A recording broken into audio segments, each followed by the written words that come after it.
ಮುಂಬೈನ ವಾಂಖೆಡೆ ಕ್ರೀಡಾಂಗಣದಲ್ಲಿ ನಡೆದ ಐಪಿಎಲ್ನ 20ನೇ ಪಂದ್ಯದಲ್ಲಿ ರಾಯಲ್ ಚಾಲೆಂಜರ್ಸ್ ಬೆಂಗಳೂರು ತಂಡ ರೋಚಕ ಜಯ ಸಾಧಿಸಿದೆ. ತನ್ನ 4ನೇ ಪಂದ್ಯದಲ್ಲಿ 5 ಬಾರಿಯ ಚಾಂಪಿಯನ್ ಮುಂಬೈ ತಂಡವನ್ನು ಎದುರಿಸಿದ್ದ ಆರ್ಸಿಬಿ ಕೊನೆಯವರೆಗೂ ರೋಚಕತೆಯಿಂದ ಕೂಡಿದ್ದ ಈ ಪಂದ್ಯವನ್ನು ಕೊನೆಯ ಓವರ್ನಲ್ಲಿ ಗೆದ್ದುಕೊಂಡಿತು.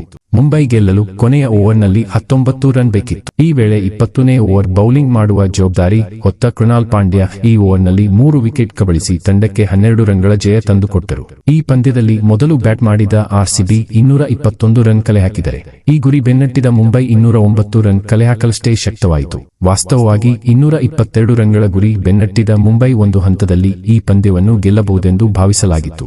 ಆದರೆ ಕೊನೆಯ ಕ್ಷಣಗಳಲ್ಲಿ ಆರ್ಸಿಬಿ ಬೌಲರ್ಗಳು ಅದ್ಭುತ ಪ್ರದರ್ಶನ ನೀಡಿ ತಮ್ಮ ತಂಡಕ್ಕೆ ಗೆಲುವು ತಂದುಕೊಟ್ಟರು. ಈ ಗೆಲುವು ಆರ್ಸಿಬಿಗೆ ತುಂಬಾ ವಿಶೇಷವಾಗಿದೆ, ಏಕೆಂದರೆ ಈ ತಂಡವು 10 ವರ್ಷಗಳ ನಂತರ ವಾಂಖೆಡೆಯಲ್ಲಿ ಮುಂಬೈ ಇಂಡಿಯನ್ಸ್ ತಂಡವನ್ನು ಸೋಲಿಸಿದ ಸಾಧನೆ ಮಾಡಿದೆ. ಟಾಸ್ ಸೋತು ಮೊದಲು ಬ್ಯಾಟಿಂಗ್ ಮಾಡಿದ ಆರ್ಸಿಬಿ ಆಘಾತಕಾರಿ ಆರಂಭ ಪಡೆಯಿತು. ಮೊದಲ ಓವರ್ನಲ್ಲೇ ಟ್ರೆಂಟ್ ಬೌಲ್ಟ್, ಫಿಲ್ ಸಾಲ್ಟ್ ಅವರನ್ನು ಬೌಲ್ಡ್ ಮಾಡಿದರು.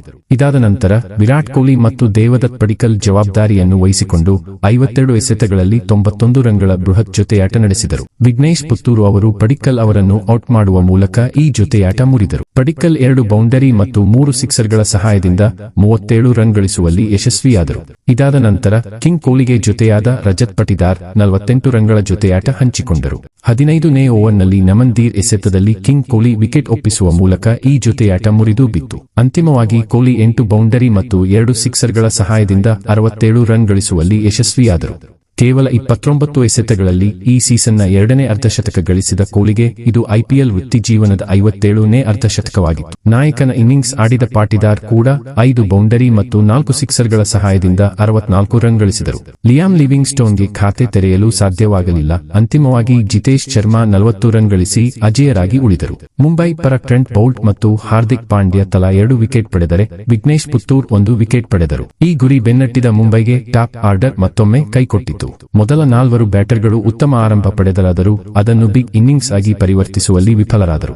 ಆದರೆ ಆ ಬಳಿಕ ಜೊತೆಯಾದ ಹಾರ್ದಿಕ್ ಪಾಂಡ್ಯ ಮತ್ತು ತಿಲಕ್ ವರ್ಮಾ ಬಿರುಗಾಳಿಯ ಇನ್ನಿಂಗ್ಸ್ ಆಡಿ ಪಂದ್ಯವನ್ನು ಮುಂಬೈನತ್ತ ವಾಲುವಂತೆ ಮಾಡಿದರು. ಹಾರ್ದಿಕ್ ಪಾಂಡ್ಯ 15 ಎಸೆತಗಳಲ್ಲಿ 4 ಸಿಕ್ಸರ್ ಹಾಗೂ 3 ಬೌಂಡರಿಗಳಿಂದ 42 ರನ್ ಗಳಿಸಿದರೆ, ತಿಲಕ್ 29 ಎಸೆತಗಳಲ್ಲಿ 56 ರನ್ ಗಳಿಸಿ ಔಟಾದರು.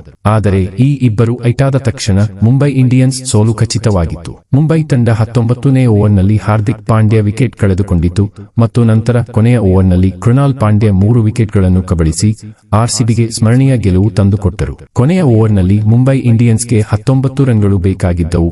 ಹಿಂದಿನ ಓವರ್ನಲ್ಲಿ 19 ರನ್ಗಳನ್ನು ನೀಡಿದ್ದ ಸ್ಪಿನ್ನರ್ ಕೃಣಾಲ್ ಪಾಂಡ್ಯಗೆ RCB captain Rajat Patidar bowling ಮಾಡುವ ಜವಾಬ್ದಾರಿ ನೀಡಿದರು. ನಾಯಕನ ನಂಬಿಕೆಯನ್ನು ಉಳಿಸಿಕೊಂಡ ಕೃಣಾಲ್ ಸತತ 2 ಎಸೆತಗಳಲ್ಲಿ ವಿಕೆಟ್ ಪಡೆದರು. ಇದಾದ ನಂತರ ಅವರು 5ನೇ ಎಸೆತದಲ್ಲಿ ನಮನ್ದೀರ್ ಅವರ ವಿಕೆಟ್ ಪಡೆಯುವ ಮೂಲಕ ಪಂದ್ಯವನ್ನು ಕೊನೆಗೊಳಿಸಿದರು.